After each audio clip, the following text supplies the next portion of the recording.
Hello friends, welcome to the success master. আমি সুস্মিতা। আমি তোমাদের জন্য জিওগ্রাফি থেকে খুবই গুরুত্বপূর্ণ একটা ক্লাস নিয়ে এসেছি, যেটা টেট টু সিলেবাস এবং এসটিজিটির মধ্যে কিন্তু এই টপিকটা রয়েছে। খুবই গুরুত্বপূর্ণ ক্লাস। তোমরা স্কিপ না করে ক্লাসটা লাস্ট পর্যন্ত দেখতে থাকো। এখন তাহলে আজকে ক্লাসটা আমি শুরু করছি। সো জিওগ্রাফি থেকে যে টপিকটা দেখবো সেটা হলো our changing earth, weathering and erosion. এই পার্টটা আমরা দেখে নেব। সো প্রথমে আমরা কি দেখবো? আবহাওয়া বিকার। আবহাওয়া বিকার মানে কি? ওয়েদারিং। ওকে। আর ইরোশন মানে কি? ইরোশন মানে হলো ক্ষয়ীভবন। তো এই যে আবহাওয়া বিকার, আবহাওয়া বিকার শব্দটি এসেছে আবহাওয়া থেকে। আবহাওয়া বিকার শব্দটি কোথা থেকে এসেছে? আবহাওয়া থেকে এসেছে। আবহাওয়ার বিভিন্ন উপাদান যেমন সূর্যতাপ, তুষারপাত, বৃষ্টিপাত, বায়ু, আর্দ্রতা প্রভৃতি দ্বারা ভূপৃষ্ঠের শিলাসমূহ যখন যান্ত্রিক বা রাসায়নিকভাবে চূর্ণ বিচূর্ণ হয়ে মূল শিলা থেকে বিচ্ছিন্ন হয় এবং ওই স্থানেই পড়ে থাকে, তখন ওই প্রক্রিয়াকে আবহাওয়া বিকার বলা হয়। মানে এই যে আবহাওয়া বিকার শব্দটি, এটা কোথা থেকে এসেছে? আবহাওয়া থেকে এসেছে। আর আবহাওয়ার মধ্যে আমরা জানি বিভিন্ন উপাদান রয়েছে, যেরকম ধরো সূর্যতাপ, তুষারপাত, বৃষ্টিপাত, বায়ু, আর্দ্রতা, এরকম প্রভৃতি, মানে বিভিন্ন ধরনের উপাদান রয়েছে। আর এই যে উপাদানগুলি, এই উপাদানগুলির দ্বারা ভূপৃষ্ঠের মধ্যে যে শিলা রয়েছে, যা আমরা প্রিভিয়াস ক্লাসে যখন শিলা চ্যাপ্টারটা পড়েছি তখন দেখেছিলাম কি ভূপৃষ্ঠের মধ্যে শিলা রয়েছে, যেরকম পৃথিবীর অভ্যন্তরে ম্যাগমা রয়েছে। এই ম্যাগমাগুলি যখন মুভমেন্ট হতে থাকে, পৃথিবীকে ভেদ করে বাইরে চলে আসে, তখন এগুলি লাভা হয়। এই লাভাগুলি জমে এগুলি কি হয়? শিলায় পরিণত হয়, তখন এটাকে বলা হয় আগ্নেয় শিলা। আর এই আগ্নেয় শিলাগুলি কি হয়?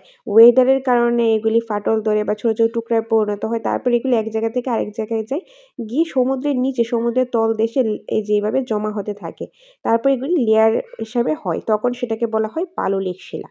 তো এই যে শিলা তাহলে কোথায় রয়েছে? ভূপৃষ্ঠের মধ্যে রয়েছে। তো এই যে ভূপৃষ্ঠের মধ্যে শিলাগুলি রয়েছে, এই শিলাগুলি যখন যান্ত্রিক বা রাসায়নিকভাবে চূর্ণ বিচূর্ণ হয়, যে মূল শিলাটা রয়েছে সেটাতে বিচ্ছিন্ন হয়ে যায়, আর বিচ্ছিন্ন হয়ে সেই স্থানেই পড়ে থাকে, তখন সেই প্রক্রিয়াটাকে আবহাওয়া বিকার বলে। মানে আমরা যদি সিম্পলভাবে বুঝতে চাই তাহলে কী হবে? দেখো, আবহাওয়া বিকার শব্দটি প্রথমত এসেছে আবহাওয়া থেকে। আবহাওয়ার মধ্যে বিভিন্ন উপাদান রয়েছে, ধরো সূর্যতাপ রয়েছে, তুষারপাত, বৃষ্টিপাত প্রভৃতি এরকম উপাদান রয়েছে। এই উপাদানগুলির দ্বারা ভূপৃষ্ঠের মধ্যে যে শিলাগুলি রয়েছে, এই শিলাগুলি কি হয়? এই শিলাগুলি মানে গৃহীত হয়, এগুলির সাথে মিক্সড হয় বা যান্ত্রিক বা রাসায়নিকভাবে এগুলির উপর এফেক্ট পড়ে। ধরো সূর্যতাপ পড়লো, যে শিলা রইলো, মূল শিলাটা হলো, এখানে সূর্যতাপ পড়লো, সূর্যতাপে পড়লে বেশি পড়লে কি হয়? যে সূর্যতাপ বেশি পড়লো, এটা গরম হয়, গরমে ধরো এটা এরকমভাবে মেল্ট হতে থাকলো। তারপর ধরো বৃষ্টি হলো, এটা তো মেল্ট হলো, একটু ফাটল দেখা দিল, এখানে এসে জমলো। তো এরকম করতে করতে মিডলে ফাটল দেখা গেল, ফাটল হয় এগুলি টুকরায়, ছোটো ছোটো টুকরায় পরিণত হয়, মানে চূর্ণ বিচূর্ণভাবে এগুলি ভেঙে যায়। মূল শিলাটা থেকে এরকম টুকরা টুকরা হয়, যে চূর্ণ বিচূর্ণ হয়ে ভেঙে যায়। চূর্ণ বিচূর্ণ হয়ে যে ভেঙে যায়, মূল শিলা থেকে আলাদা হয়ে মানে ছোটো ছোটো টুকরায় পরিণত হয়, সেই একই স্থানে পড়ে থাকে। আর এই যে এই প্রক্রিয়াটাই হলো আবহাওয়া বিকার। ওকে, এই প্রক্রিয়াটাই হলো আবহাওয়া বিকার বা ওয়েদারিং। তো আশা করি আবহাওয়া বিকারকে তোমরা বুঝতে পেরেছো। এখন এটার সাথে যদি তোমরা আরেকটু লিঙ্ক করে দাও, এই যে ছোটো ছোটো টুকরাগুলি সেই একই স্থানে পড়ে থাকে, এটা হলো আবহাওয়া বিকার। এই ছোটো ছোটো টুকরাগুলি যখন ধরো ওয়েদারের কারণে, ধরো বৃষ্টির কারণে, বাতাসের কারণে এক জায়গা থেকে আরেক জায়গায় যায়, এক জায়গা থেকে আরেক জায়গায় পরিবহন করে ট্রান্সপোর্ট হয়, তখন সেটাকে বলা হয় ইরোশন, অর্থাৎ ক্ষয়ীভবন। ওকে, তো আবহাওয়া বিকার আগে হয়, আবহাওয়া বিকার হওয়ার পর তারপর ইরোশন হয়, অর্থাৎ ক্ষয়ীভবন হয়। আশা করি আবহাওয়া বিকার কী আর ইরোশন কী সেটা তোমরা ভালোভাবে বুঝতে পেরেছ। এখন আমরা আবহাওয়া বিকারের কিছু টাইপস রয়েছে, সেগুলি আমরা দেখে নেব, খুবই ইম্পর্টেন্ট, সেখান থেকে কোশ্চেন আসতে দেখা গিয়েছে। সো আবহাওয়া বিকারের প্রকারভেদ। আবহাওয়া বিকার মূলত 3 প্রকার হয়। আবহাওয়া বিকার কয় প্রকার? 3 প্রকার হয়। একটা হলো যান্ত্রিক আবহাওয়া বিকার, রাসায়নিক আবহাওয়া বিকার, জৈবিক আবহাওয়া বিকার। এখন এই তিনটা কি? এই তিনটা আবার ডিটেলস আমরা দেখে নেব। আর আবহাওয়া বিকার কী ছিল? যেটা মানে চূর্ণ বিচূর্ণ, যে ভূপৃষ্ঠের মধ্যে যে শিলাগুলি রয়েছে, এই শিলাগুলি, এই যে ভূপৃষ্ঠের মধ্যে বিভিন্ন উপাদান রয়েছে, উপাদানগুলির কারণে এগুলির মধ্যে ফাটল সৃষ্টি হয়, এগুলি চূর্ণ বিচূর্ণ হয়ে ভাঙতে থাকে, ভেঙে ওই টুকরাগুলি সেই একই স্থানে পড়ে থাকে।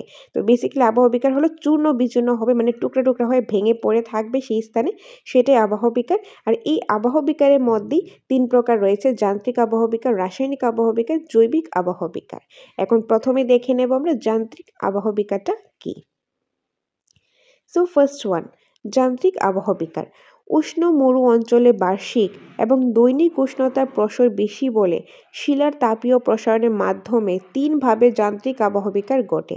মানে উষ্ণ মরু অঞ্চলে, মানে বেসিক্যালি যেখানে ধরো সূর্যতাপটা বেশি পড়ে, সূর্যতাপ বেশি পড়লে তাহলে কি হবে, ওই জায়গাতে গরম বেশি থাকবে, তো ওই অঞ্চলকে বলা হয় উষ্ণ মরু অঞ্চল। তো এরকম উষ্ণ মরু অঞ্চল মানে যেখানে গরম বেশি, সূর্যতাপ বেশি, ওইখানের মধ্যে দিনের বেলা কি হয়, উষ্ণতাটা বেশি পড়ে বলে ওইখানে যে শিলা রয়েছে, শিলাটা কি হয়, বেশি প্রসর হয়, মানে বলতে পারো ওই শিলাটা কি হয়, এই শিলাটা মানে সূর্যতাপের কারণে এইভাবে মেল্ট হতে থাকে, মানে এগুলো বেশি প্রসর হয়। এই প্রসর হওয়ার মাধ্যমে এটা কি হয়, মানে এগুলো টুকরা টুকরা হতে থাকে। আর এই যে টুকরা টুকরা হয়, চূর্ণ বিচূর্ণ হয়, এটা হয় 3 ভাবে। কয় ভাবে হয়? 3 ভাবে। আর সেই 3 ভাবে হলো পিণ্ড বিসরণ, ক্ষুদ্র বিসরণ, স্বল্প মোচন। ওকে, তো যান্ত্রিক আবহ বিকার হয়, আবহ বিকার মানেই হলো চূর্ণ বিচূর্ণ হবে, মানে টুকরা টুকরা হয়ে ভাঙবে। আর এটা যান্ত্রিক আবহ বিকার মধ্যে কিভাবে হবে?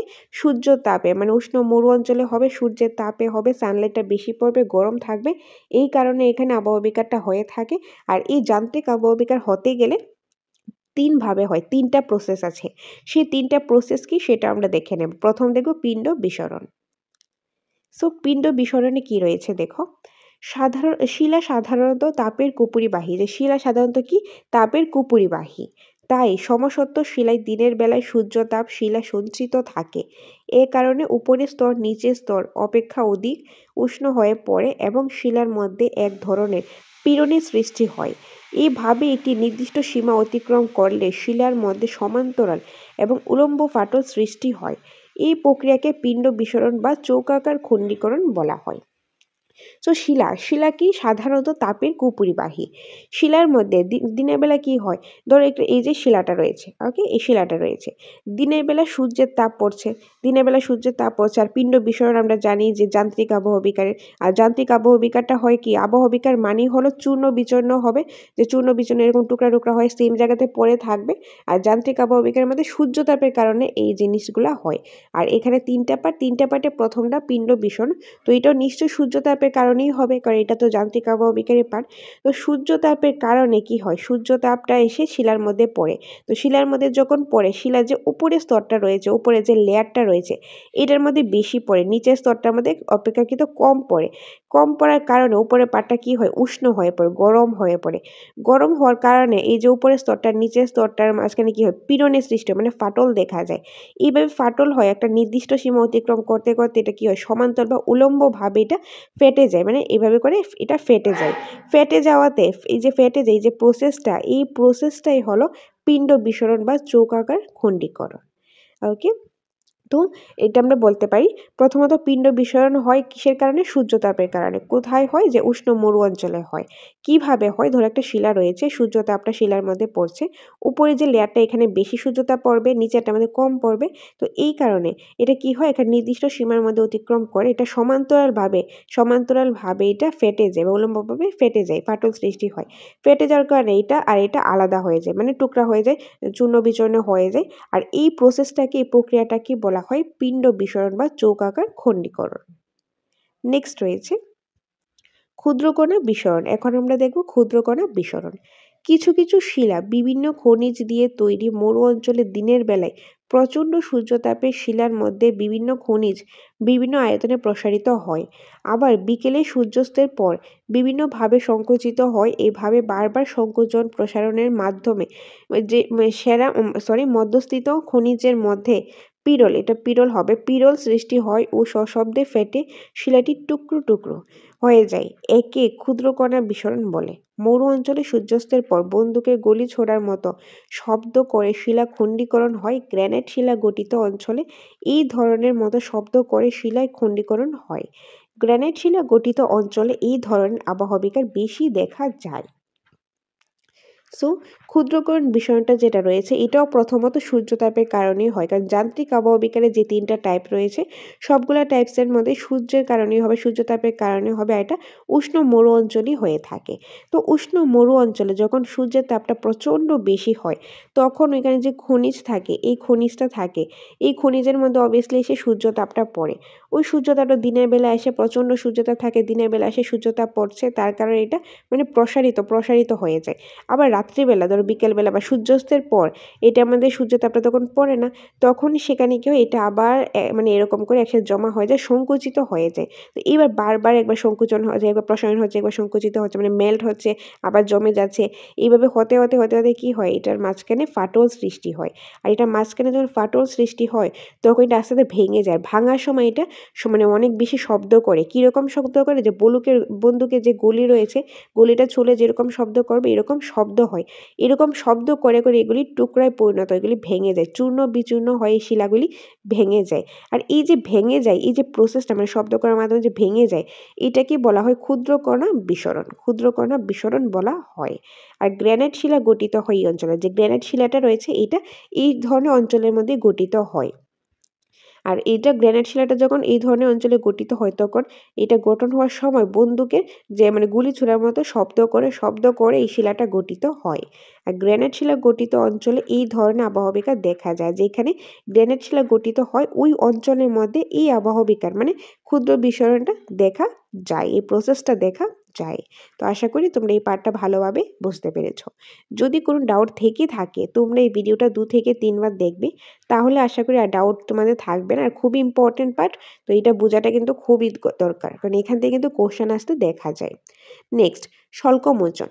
স্বল্পমোচন কি? যেসব শিলা একই জাতীয় খনিজ দিয়ে তৈরি সেই সব শিলার উপরের স্তর দিনের বেলায় সূর্যতাপে প্রচণ্ড শক্ত হয়। শিলা যেহেতু তাপের কুপরিবাহী সেহেতু উপরের স্তরের উত্তাপ নিচের স্তরে সহজে প্রবেশ করতে পারে না। ফলে শিলার উপরের স্তর দিনের বেলায় উত্তাপে প্রসারিত হয় এবং রাতে দ্রুত তাপ বিকিরণ করে শীতল ও সংকুচিত হয়ে যায়। এইভাবে অনবরত সংকোচন প্রসারণে শিলার উপর স্তরের ফাটল দেখা যায় এবং পরে ওই ফাটল বরাবর পেঁয়াজের খোসার মতো খুলে যায়। একে স্বল্পমোচন বা এক্সফোলিয়েশন বলে। এইভাবে সংক্রমোচন এর ফলে শিলার উপরের অংশ প্রায় স্তরে স্তরে খুলে গিয়ে গোল আকার ধারণ করে, এই জন্য একে গোলাকৃতির আবহবিকারও বলে। গ্রানাইট শিলায় এই ধরনের আবহবিকার দেখা যায়। সো স্বল্পমোচনটা কি? স্বল্পমোচনটা এটাকে বলা হয় এক্সফোলিয়েশনও বলা হয়। এক্সফোলিয়েশনও কি হয়, ধরো কোনো একটা স্তর, ধরো একটা পেঁয়াজ রয়েছে, ওকে, একটা পেঁয়াজ রয়েছে, এটার মধ্যে অনেকগুলো স্তর থাকে, যে এই পেঁয়াজের প্রথম যে খোসাটা রয়েছে এটা ছড়িয়ে এটা খুলে ফেললাম, তারপর আরেকটা লেয়ার আবার খুলে ফেললাম। তো এরকম করে স্বল্পমোচনও হয়। কিভাবে হয়? প্রথমত এটা সূর্যের তাপের কারণে হয়, কারণ এটা যান্ত্রিক আবহবিকার। আর যান্ত্রিক আবহবিকারের ক্ষেত্রে সূর্যতাপের কারণেই হবে। সূর্যতাপ কারণে হয়, কোথায় হয়? উষ্ণ মরু অঞ্চলে হয়। তো যখন ধরো একটা শিলা রয়েছে, সূর্যতাপ দিনের বেলা প্রচণ্ড সূর্যতাপ পড়ছে, সূর্যতাপ পড়ার কারণে এটা প্রসারিত হচ্ছে। আবার রাত্রিবেলা কি হচ্ছে, সূর্যতাপ পড়ছে না, তখন এটা আবার সংকুচিত হয়ে যাচ্ছে। তো এরকম প্রসারিত আর সংকুচিত হওয়ার কারণে এই ধরনের শিলার মধ্যে কি হয়, এই ধরনের শিলাটার মধ্যে মানে ফাটল সৃষ্টি হয়। ফাটল সৃষ্টি হয়, এটা এক একটা লেয়ার থাকে। ধর প্রথম লেয়ারটা এটা এটা মানে ভেঙে গেল, এটা খুলে গেল, তারপর আরেকটা লেয়ার খুলে গেল, মানে পেঁয়াজের খোসার মতন এক একটা লেয়ার থাকে। এই যে লেয়ারগুলো এক একটা খুলতে খুলতে মানে প্রসারিত সংকুচিতর কারণে এক একটা লেয়ার ভেঙে যায়, ফাটল সৃষ্টি হয়, খুলতে খুলতে এটা কি হয়, লাস্টে একটা গোল আকার ধারণ করে। তার জন্য এটাকে গোলাকৃতির আবহবিকারও বলা হয়। ওকে, আর গ্রানাইট শিলায় এই ধরনের আবহবিকার দেখা যায়। গ্রানাইট শিলার মধ্যে স্বল্পমোচন আবহবিকারও দেখা যায়। তো এটা হলো স্বল্পমোচন। নেক্সট রয়েছে, আমরা যান্ত্রিক আবহবিকার দেখলাম। দেখো, যান্ত্রিক আবহবিকার কিসের কারণে হয়? উষ্ণ মরু অঞ্চলে হয়, তাও সূর্যের তাপের কারণে। যান্ত্রিক আবহবিকারের মধ্যে 3 ধরনের হয়ে থাকে। পিণ্ড বিস্ফোরণ কি সেটা আমরা দেখলাম। তারপর রয়েছে কি ক্ষুদ্রকণা বিস্ফোরণ, তারপর রয়েছে স্বল্পমোচন। এখন আমরা দেখব 2 নম্বর রাসায়নিক আবহবিকার। কারণ আবহবিকারের 3টা টাইপ দেখছিলাম আমরা। যান্ত্রিক আবহবিকার অলরেডি দেখে নিয়েছি, এখন দেখব রাসায়নিক আবহবিকার। রাসায়নিক আবহবিকারটা কি? রাসায়নিক আবহবিকার প্রধানত জলের মাধ্যমে হয়ে থাকে। রাসায়নিক আবহবিকার প্রধানত কিসের মাধ্যমে হয়? জলের মাধ্যমে। মানে জল ছাড়া এই আবহবিকার হবেই না, জল প্রয়োজন হবেই হবে। যে ভূপৃষ্ঠের মধ্যে তো উপাদান রয়েছে, এই উপাদানগুলির সাথে কি হয়, জলের বিকৃত হওয়ার ফলে মানে জল মিক্সড হওয়ার ফলে এই আবহবিকার হবে, জল ছাড়া এটা হবেই না। আর্দ্র গ্রীষ্মকালীন জলবায়ু অঞ্চলে এই আবহাওয়া বিকার হয়, মানে আর্দ্র যে গ্রীষ্মকালে জলবায়ু অঞ্চলে এই আবহাওয়া বিকার হয়। শীতল মেরু অঞ্চলে, শুষ্ক মেরু অঞ্চলে আবহাওয়া বিকার দেখা যায় না। যে শীতল মেরু অঞ্চল রয়েছে বা শুষ্ক মেরু অঞ্চল রয়েছে সেখানে আবহাওয়া বিকার দেখা যায় না, কারণ সেখানে জল থাকে না। জল প্রয়োজন হবেই হবে, জল ছাড়া রাসায়নিক আবহাওয়া বিকার হবেই না। আর রাসায়নিক আবহাওয়া বিকার হওয়ার কারণে তাতে যে পাঁচটা প্রসেস রয়েছে। কি কি? কার্বনেশন অঙ্গার যোজন, হাইড্রেশন বা জল যোজন, অক্সিডেশন বা জারণ, তারপর রয়েছে হাইড্রোলাইসিস বা আর্দ্র বিশ্লেষণ, তারপর রয়েছে সলিউশন বা দ্রবণ। তো এইগুলি আমরা এক এক করে দেখে নিই। প্রথমত রয়েছে কার্বনেশন বা অঙ্গার যোজন। শিলার খনিজ পদার্থের সঙ্গে CO2 অর্থাৎ কার্বন ডাই অক্সাইড রাসায়নিক সংযোজনের ফলে শিলার যে আবহাওয়া বিকার ঘটে তাকে কার্বনেশন বলে। বায়ু মধ্যস্থ CO2 বৃষ্টির জলের সঙ্গে বিক্রিয়া করে H2CO3 কার্বনিক অ্যাসিডে পরিণত হয়। যে শিলার মধ্যে যে খনিজ পদার্থ, ধরো শিলা রয়েছে, শিলার মধ্যে কিছু খনিজ পদার্থ রয়েছে, এই খনিজ পদার্থগুলির সঙ্গে যখন CO2 মানে কার্বন ডাই অক্সাইড যে রাসায়নিক সংযোজন হয়, মিক্সড হওয়ার ফলে যে আবহাওয়া বিকারটা গঠিত হয় সেটাকে বলা হয় কার্বনেশন বা অঙ্গযোজন। আর সেটা কিভাবে হয়? বায়ুর মধ্যে কি রয়েছে? কার্বন ডাই অক্সাইড রয়েছে। এই কার্বন ডাই অক্সাইড বৃষ্টির জলের সাথে মিক্সড হয়, বিক্রিয়া করে যে এই যে H2CO3 অর্থাৎ কার্বনিক অ্যাসিডে পরিণত হয়। CO2 কার্বন ডাই অক্সাইড আর H2O জল। কার্বন ডাই অক্সাইড আর জল মিক্সড হয়ে কি হয়? H2CO3 অর্থাৎ কার্বনিক অ্যাসিডে পরিণত হয়। আর এই প্রক্রিয়াটা কি বলা হয়? কার্বনেশন বা অঙ্গার যোজন। এই যে এই H2CO3 যখন চুনাপাথর গঠিত অঞ্চলের উপর দিয়ে প্রবাহিত হয় তখন চুনাপাথর অর্থাৎ চুনাপাথরকে বলা হয় CaCO3 H2CO3 সঙ্গে বিক্রিয়া করে, তখন সেটা CaHCO3 2 পরিণত হয়। আর তাহলে এটা কি হলো? চুনাপাথর কি? চুনাপাথর হলো CaCO3 হলো চুনাপাথরের সঙ্গে যে কার্বন ডাই অক্সাইড আর জল মিক্সড হয়ে কি হয়? কার্বনিক অ্যাসিড হয়, মানে H2CO3 মিক্সড হয়ে কি হয়? CaH3CO CO3 এই যে এটা হয়, মানে কার্বনেশন হয়। আর এই প্রক্রিয়াটাই হলো কার্বনেশন বা অঙ্গার যোজন। অর্থাৎ প্রথমত রাসায়নিক আবহাওয়া বিকার হতে গেলে কি প্রয়োজন? জলের প্রয়োজন হয়, জল ছাড়া হবে না। আর জলটা কিসের সঙ্গে মিশতে হবে? যে বায়ুর মধ্যে যে কার্বন ডাই অক্সাইড রয়েছে, কার্বন ডাই অক্সাইডের সাথে জল যখন মিক্সড হবে তখন একটা অ্যাসিডে পরিণত হয়, সেটা হলো কার্বনিক অ্যাসিড। আর সেই কার্বনিক অ্যাসিড যখন যে অঞ্চলে চুনাপাথর রয়েছে, মানে চুনাপাথর দিয়ে গঠিত হয়েছে ওই পার্টিকুলার অঞ্চলটা, সেই অঞ্চল দিয়ে প্রবাহিত হবে, বাতাসের দ্বারা প্রবাহিত হবে, তখন চুনাপাথরের সাথে মিক্সড হয়ে যাবে এই কার্বনিক অ্যাসিডটা। মিক্সড হয়ে কি হবে?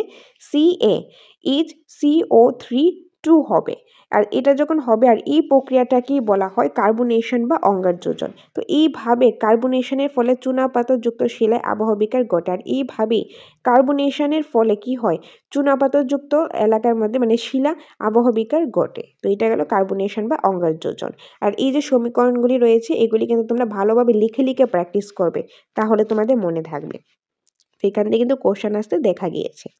নেক্সট, হাইড্রেশন বা জল যোজন কি? দেখো তো এটার মধ্যে অবভিয়াসলি জলের প্রয়োজন।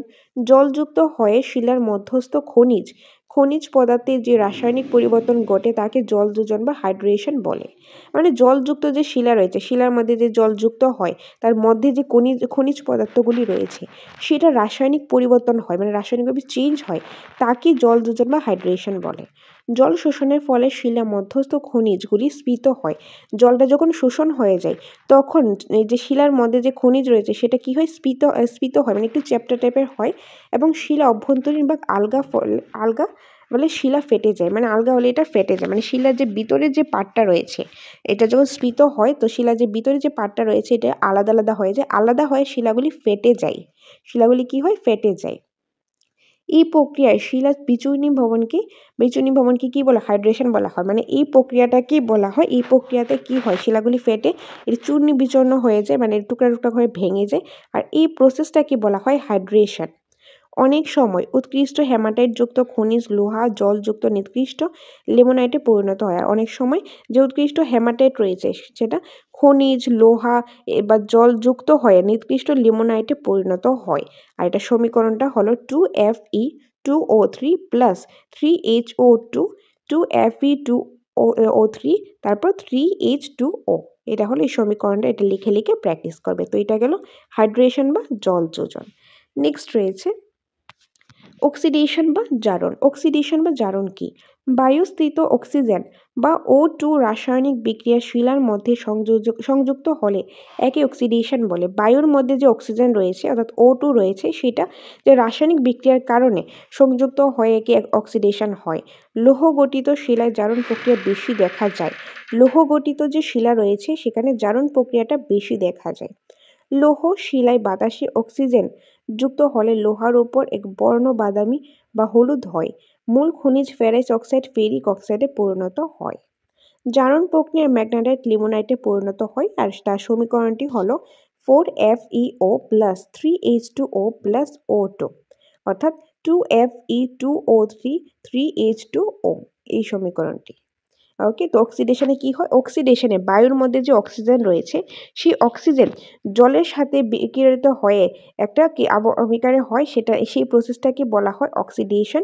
আর এই বাতাসের মধ্যে যে অক্সিজেন রয়েছে সেটা মানে বাতাসের মধ্যে যে অক্সিজেনটা বিকৃত হয় তখন যে লোহাগুলি রয়েছে লোহার উপর একটা বর্ণ হয়, একটা কালার পড়ে, যেরকম বাদামি কালার বা হলুদ কালার হয়, তখন মানে বেসিক্যালি বলতে পারি যে জংকার যে পড়ে, তো সেটার মধ্যে মূল খনিজ বা ফেরাস অক্সাইড ফেরিক অক্সাইডে পরিণত হয়। আর এই প্রসেসটাকে বলা হয় অক্সিডেশন বা জারণ। তারপর রয়েছে কি হাইড্রোলাইসিস বা আর্দ্র বিশ্লেষণ। এই আবহবিকারটি জল ও খনিজের অণুগুলি OH আয়নে ভেঙে যায়। এই আবহবিকারটি কি হয়? জল আর খনিজ যখন মানে মিশ্রিত হয় তখন এই অণুগুলি OH আয়নে ভেঙে যায়। একই সঙ্গে বিয়োজন ও বিক্রিয়া এবং নতুন যৌগ গঠন করে। আর একই সঙ্গে বিয়োজন হয়, বিক্রিয়া হয় এবং নতুন কোনো যৌগ গঠন করে। এই প্রক্রিয়ায় জল H+ আয়ন ও মাইনাস আয়নে ভেঙে যায়। OH মাইনাসে খনিজের রাসায়নিক বিক্রিয়ার মাধ্যমে এর পরিবর্তন গঠিত হয়। যেরকম ফসফরাস যুক্ত শিলা এইভাবে বিয়োজিত হয়ে ক্যালুইনে পরিণত হয়। তো ফসফরাস যুক্ত শিলা প্লাস বৃষ্টির জল ইজিক্যাল টু কি হয়? কর্দম সিলিকা কার্বনেট দ্রবণ হয়। মানে ফসফরাস যুক্ত শিলার সাথে বৃষ্টির জল যখন মিশ্রিত হয় তখন কি গঠিত হয়? কর্দম সিলিকা কার্বনেট দ্রবণ গঠিত হয়। আর এই প্রসেসটাই হলো হাইড্রোলাইসিস বা আর্দ্র বিশ্লেষণ। সো এই রাসায়নিক বিক্রিয়াগুলি যে আমরা দেখছি এগুলির ক্ষেত্রে সবগুলি ক্ষেত্রে কি হয়? সবগুলি কিন্তু জল প্রয়োজন হয়। মানে জলের সাথে মিশ্রিত হয়েই কিন্তু এগুলি পরিবর্তিত হচ্ছে। আর এই প্রক্রিয়াগুলিকেই বলা হয় এক একটা টাইপস। তো এখন রয়েছে লাস্ট ওয়ান, সলিউশন বা দ্রবণ। সলিউশন বা দ্রবণ রয়েছে। তো এটা হলো রাসায়নিক আবহবিকারীর পার্ট। কতগুলি রাসায়নিক উপায়ে গঠিত পাললিক শিলা যেমন ক্যালসাইট, জিপসাম প্রভৃতি জলের সংস্পর্শে অধিক পরিমাণে গলে যায়। মানে কতগুলি রাসায়নিক উপায়ে গঠিত যে পাললিক শিলা রয়েছে, এই পাললিক শিলাগুলি যেরকম ধরো ক্যালসাইট, জিপসাম, এগুলি যখন জলের সংস্পর্শে মানে জলের সাথে মিশে তখন এগুলি অধিক পরিমাণে কি হয়ে যায়? মেল্ট হয়ে যায়, গলে যায়। এই প্রকার আবহবিকারকে দ্রবণ বা সলিউশন বলে। আর এই প্রকার আবহবিকারকে দ্রবণ বা সলিউশন বলে। মানে জলের সংস্পর্শে আসলে এগুলি বেশি পরিমাণে গলে যায়। আর এই প্রসেসটাকে বলা হয় সলিউশন বা দ্রবণ। দ্রবণের ক্ষেত্রে যত তাড়াতাড়ি শিলায় প্রবেশ করে খনিজ তত দ্রুত দ্রবীভূত হয়। আর দ্রবণের ক্ষেত্রে যত তাড়াতাড়ি শিলার মধ্যে প্রবেশ করে খনিজটা তত তাড়াতাড়ি কি হয়? দ্রবীভূত হয়ে যায়। বিভিন্ন খনিজের মধ্যে খুব অল্প খনিজেই জল দ্রবীভূত হয়। আর বিভিন্ন খনিজের মধ্যে খুব অল্প খনিজের মধ্যে জলটা দ্রবীভূত হয়। তাই একে সঠিক রাসায়নিক আবহবিকার বলা যায় না। তার জন্য কিন্তু একে সঠিক রাসায়নিক আবহবিকার বলা যায় না। তো এটা গেলে সলিউশন বা দ্রবণ। এখন আমরা দেখে নেব 3 নাম্বার জৈবিক আবহবিকার। প্রথম দেখলাম কি আমরা? যান্ত্রিক আবহবিকার, তারপর রাসায়নিক আবহবিকার, এখন আমরা দেখব জৈবিক আবহবিকার। উদ্ভিদ ও মৃতদেহী প্রাণী এবং পরোক্ষভাবে মানুষ বিচূর্ণীভবন করে থাকে। মানে জৈবিক আবহবিকারে কি উদ্ভিদ ও প্রাণীর কারণেই মানে ইনডাইরেক্টলি কি হয়ে থাকে? বিচূর্ণীভবন মানে আবহবিকারগুলো হয়ে থাকে, মানে চূর্ণ বিচূর্ণভাবে টুকরাগুলি হয়ে থাকে, ভেঙে থাকে, বিচূর্ণীভবন হয়ে থাকে। যেমন মানুষ ভূপৃষ্ঠ খনন, ভূমিকর্ষণ প্রভৃতি করে। ইঁদুর, কেঁচো প্রভৃতি জীবজন্তু ভূমিতে গর্ভ করে, গাছের শিকড় শিলার ফাটলের মধ্যে প্রবেশ করে ও শিলার ক্ষতি সাধন করে। এই সমস্ত প্রক্রিয়াকে মিলিতভাবে জৈবিক আবহবিকার বলে। মানে এই প্রসেসের মধ্যে কি হয়? উদ্ভিদের কারণে, প্রাণীর কারণে, কি হয় যে পরোক্ষভাবে বিচূর্ণী ভবন হয়ে থাকে। যেরকম ধরো মানুষ কি করে, যেরকম আমরা ভূপৃষ্ঠটা খনন করে মাটিতে গর্ত করে থাকি, ভূমি মাটি গর্ত করে থাকি, বা ধরো কোনো প্রাণীও করে, ইঁদুর কেঁচু তারাও কি হয়ে থাকে, তার জীবজন্তুগুলি মাটিতে গর্ত করে, ভূমিতে গর্ত করে। তো এইভাবে করে গাছের শিকড় বা শিলার যে ফাটলের মধ্যে প্রবেশ, গাছের শিকড় রয়েছে বা কোনো একটা শিলা রয়েছে, শিলার কোনো একটা ফেটে গেছে, তার ফাটলের মধ্যে প্রবেশ করাতে শিলাগুলি কিন্তু ক্ষতি হচ্ছে, শিলার ক্ষতি সাধন হয়, শিলাগুলি ভেঙে যায়, টুকরা টুকরা হয়ে যায়। আর এই প্রক্রিয়াটাকেই বলা হয় জৈবিক আবহ বিকার। আর এই জৈবিক আবহ বিকারকে দুই ভাগে ভাগ করা যায়, মানে দুইভাবে এই জৈবিক আবহ বিকার হয়ে থাকে। একটা হলো উদ্ভিদের কারণে, আর একটা হয়ে থাকে প্রাণীর কারণে, প্রাণীর সাহায্য হতে পারে। প্রথমে দেখবো আমরা উদ্ভিদের সাহায্যে বিচূর্ণী ভবন, এটা হবে বিচূর্ণী ভবন। উদ্ভিদ লতাপাতা প্রভৃতি জলে পচে অম্লের সৃষ্টি করে এবং তার সংস্পর্শে শিলা গঠিত খনিজ রাসায়নিক বিক্রিয়া ঘটে, একে জৈব রাসায়নিক আবহবিকার বলে।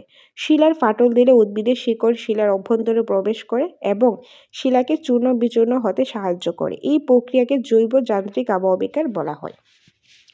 সো উদ্ভিদ কি হয়, উদ্ভিদ রয়েছে লতাপাতা প্রভৃতি জিনিস জলের মধ্যে আস্তে আস্তে এগুলি পচে এগুলি এক একটা অম্লের সৃষ্টি করে এবং তার সংস্পর্শে যে শিলাগুলি আসে, শিলা গঠিত হয়, খনিজ রাসায়নিক বিক্রিয়া করে, একেই বলা হয় জৈব রাসায়নিক আবহবিকার। শিলার মধ্যে ফাটল দেখা যায়, ধরো একটা শিলা রয়েছে, ধরো একটা মাটির নিচে একটা শিলা রয়েছে, এটা আমাদের এরকম ফাটল সৃষ্টি হয়েছে। আর ধরো একটা উদ্ভিদের যে শিকড় আছে, শিকড়টা এসে এই ফাটলের মধ্যে প্রবেশ করেছে, ফাটলে প্রবেশ করাতে এগুলো কি হচ্ছে, এই যে শিলাটা কিন্তু আস্তে আস্তে আরও বেশি চূর্ণ বিচূর্ণ হয়ে যাবে, চূর্ণ বিচূর্ণে সাহায্য করে। তো এই প্রক্রিয়াটাকে বলা হয় জৈব যান্ত্রিক আবহবিকার, যেটা হয়ে থাকে উদ্ভিদের কারণে। এখন আমরা দেখব প্রাণীর সাহায্যে বিচূর্ণী ভবন। প্রাণীর সাহায্যে কিভাবে বিচূর্ণী ভবন হয়, যে প্রেরি, কুকুর, খরগোশ, ইঁদুর, কেঁচো প্রভৃতি মৃদবেগী প্রাণী ভূপৃষ্ঠে গর্ত করে বাসস্থান নির্মাণ করতে গিয়ে মৃত্তিকার দৃঢ়তা নষ্ট করে মৃত্তিকা তথা শিলাকে ক্ষয়প্রাপ্ত হতে সাহায্য করে। এছাড়া বিভিন্ন ধরনের কীট, জীবাণু এবং ব্যাকটেরিয়া দেহ নিঃসৃত রসের মাধ্যমে শিলা রাসায়নিক বিচূর্ণী ভবন হয়ে থাকে। যে প্রেরি, কুকুর বা খরগোশ, ইঁদুর, কেঁচো এরকম প্রভৃতি ধরনের মৃতবেগী প্রাণী রয়েছে, যারা ভূপৃষ্ঠকে মানে মাটিতে গর্ত করে তাদের নিজের বাসস্থানটা করতে চায়। সেটা করার সময় কিন্তু মাটিটা নষ্ট হয়, মাটির যে দৃঢ়তা রয়েছে, যে মাটির যে স্ট্রং থাকে, সেই স্ট্রংনেসটা কী হয়ে যায়, নষ্ট হয়ে যায়। মৃত্তিকা তথা শিলা, মানে মৃত্তিকা কি, এটাই তো শিলা, এই শিলাগুলি কি হয়, ক্ষয়প্রাপ্ত হয়, এগুলি ক্ষয়প্রাপ্ত হয়ে যায়, নষ্ট হয়ে যায় কিসের কারণে, এই প্রাণীর কারণে। বা এছাড়াও যে বিভিন্ন ধরনের ধরো কীটপতঙ্গ রয়েছে, জীবাণু রয়েছে, ব্যাকটেরিয়া রয়েছে, এগুলি কি হয়, এগুলি যে দেহগুলি থেকে যে রসটা বের হয়, তাদের দেহগুলিতে যে রস বের হয়, এর মাধ্যমেও কিন্তু শিলা কি হয়, রাসায়নিকভাবে বিচূর্ণ হয়। তো এটা হয় প্রাণীর সাহায্যে। তো জৈব আবহবিকারে হয় একটা উদ্ভিদের সাহায্যে, একটা হয় প্রাণীর সাহায্যে। ওকে, তো তিনটা টাইপস আমরা দেখে নিলাম। এখন আমরা দেখব যান্ত্রিক আবহবিকার যে প্রসেসটা, পদ্ধতিসমূহ সেগুলি আমরা দেখব। প্রথমত উষ্ণতার পার্থক্যজনিত আবহবিকার, সেটার মধ্যে হবে স্বল্পমোচন, ক্ষুদ্রকণা বিসরণ। চাপরাশজনিত আবহবিকার হলো সেটিং, স্পেমিং এগুলা। কেলাসজনিত আবহবিকার তুষার কেলাসন, দ্রবণ কেলাসন। আর্দ্রতাজনিত আবহবিকার গলীকরণ, তারপর হচ্ছে স্ল্যাকিং। নেক্সট রয়েছে রাসায়নিক আবহবিকারের পদ্ধতি সমূহ। গ্রানাইট হলো স্বল্পমোচন, ব্যাসল্ট হলো প্রস্থচ্ছায় বিচ্ছিন্নকরণ, ব্যাসল্ট ও ডোলোমাইট হলো ক্ষুদ্রকণা বিসরণ। লৌহ সমৃদ্ধ শিলায় অক্সিজেন, চুনাপাথর দ্রবণ ও কার্বনেশন। তারপরে ক্ষারধর্মী সালফেট শিলায় হাইড্রেশন। তারপর রয়েছে প্লাজিওক্লাস হয়েছে এই যে হাইড্রোলাইসিস। তো এই যে এই সাইডে কি রয়েছে, এগুলি রয়েছে এক একটা প্রসেস, কিসের কারণে এই শিলাগুলি গঠিত হয়। স্বল্পমোচনের কারণে গ্রানাইট হয়, বা প্রস্থচ্ছায় বিচ্ছিন্নকরণে ব্যাসল্ট হয়। তো এরকম করে কিন্তু পরীক্ষাতে এসে থাকে। তো তোমরা এগুলি লিখে লিখে প্র্যাকটিস করবে, ভালোভাবে এগুলি মুখস্থ করার চেষ্টা করবে। ওকে, নেক্সট রয়েছে আবহবিকারের প্রাধান্য। আবহবিকারের কোথায় কোথায় প্রাধান্য রয়েছে। প্রথমত নিরক্ষীয় জলবায়ু। রাসায়নিক আবহবিকারের প্রাধান্য বেশি এবং যান্ত্রিক আবহবিকারের প্রাধান্য অপেক্ষাকৃত কম। মানে নিরক্ষীয় জলবায়ুর মধ্যে রাসায়নিক আবহবিকারের প্রাধান্যটাই বেশি, কারণ নিরক্ষীয় জলবায়ুতে কি হয়, মানে ওইখানে জল থাকে, আর রাসায়নিক আবহবিকারের ক্ষেত্রে জল প্রয়োজন হয়, তো তার জন্য রাসায়নিক আবহবিকারের প্রাধান্যটা সেখানে বেশি। কিন্তু যান্ত্রিক আবহবিকার যেখানে সূর্যের তাপের প্রয়োজন হয়, জলের প্রয়োজন হয় না, সেখানে এর প্রাধান্যটা অনেকটাই কম।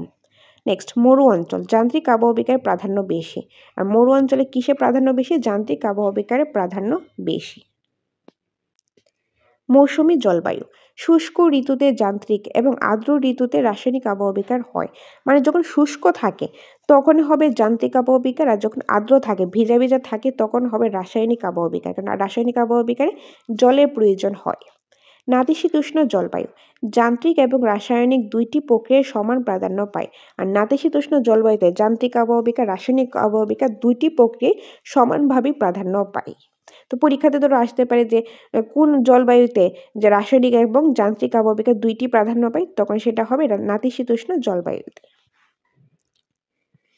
এখন দেখবো আমরা আবহবিকার জনিত ভূমিরূপ। কি দেখবো? আবহবিকার জনিত কিছু ভূমিরূপ।